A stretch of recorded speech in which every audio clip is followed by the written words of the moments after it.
ಎಲ್ರಿಗೂ ನಮಸ್ಕಾರ. ಇದ್ರ ಬಗ್ಗೆ ನಿಮ್ಮ ಅಭಿಪ್ರಾಯ ತಿಳಿಸಿ. ಮುಂದೇನಾಯಿತು ನೋಡಿ. ತಿಳಿದು ತನ್ನಳು ಸತಿಯತ ನೊಡಗೊಳ್ಳುತ್ತಾರ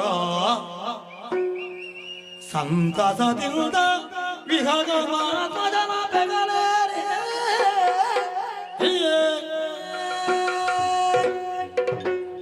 ನೀವು ಸಿಳ್ಳೆ ನಿಲ್ಲಿಸದಿದ್ರೆ ನಾನು ಹೋಗ್ತೇನೆ. ದೊಂಬರಾಟ ಅಲ್ಲ ಇದು. ನಾನು ಆಗಿಂದ ಗಮನಿಸ್ತೇನೆ, ಚೌಕಿಯಲ್ಲಿದ್ದೇನೆ. ಸಭ್ಯ ಸಭೆಯನ್ನು ಬಯಸ್ತೇನೆ. ನನಗೆ ದಾಕ್ಷಿಣ್ಯ ಯಾರದೂ ಇಲ್ಲ. ಇಲ್ಲಿ ಯಾಕೆ ಕುಣಿತೇವೆ ಅಂತ ಗೊತ್ತುಂಟು ನಿಮಗೆ? ಯಾರು ಆಟ ಮಾಡಿಸುವವರು?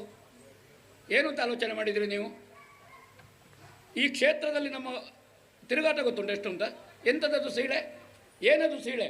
ಕೋಳುಗಟ್ಟವ ಇಲ್ಲಿ ಕಂಬಳವ? ಯಾರದು? ಏನು ಆಲೋಚನೆ ಮಾಡಿದಿರಿ ನೀವು? ರೆಕಾರ್ಡ್ ಆಗಿದೆ ಅದು. ನನಗೆ ದಾಕ್ಷಿಣ್ಯ ಇಲ್ಲ. ಯಾರದು ಸೀಳಾಕಿದವ? ಆಗದಿದ್ರೆ ಹೋಗು ಬನ್ಸದಿಂದು. ಭಾಗವತರ ಕಂಠವನ್ನು ತೆಗೀತೀರಾ?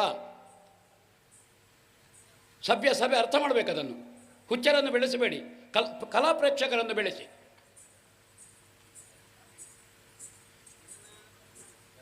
ಒಂದು ಕಲೆ ಸೇವೆ ನಡೀತಾ ಇರೋದು ಇಲ್ಲಿ ಬಂದು. ನಾವು ಕೆಲಸ ಇಲ್ಲದಕ್ಕೆ ಕುಣಿಯುವುದಲ್ಲ, ಬೆವರು ತಿಳಿಸುವುದಲ್ಲ ಇಲ್ಲಿ, ಆಯ್ತಾ? ಅಷ್ಟು ಅರ್ಥ ಮಾಡಿ. ಅವಾಗ ವಿಸಿಲು ಕೊಟ್ಟವರು ಯಾರು?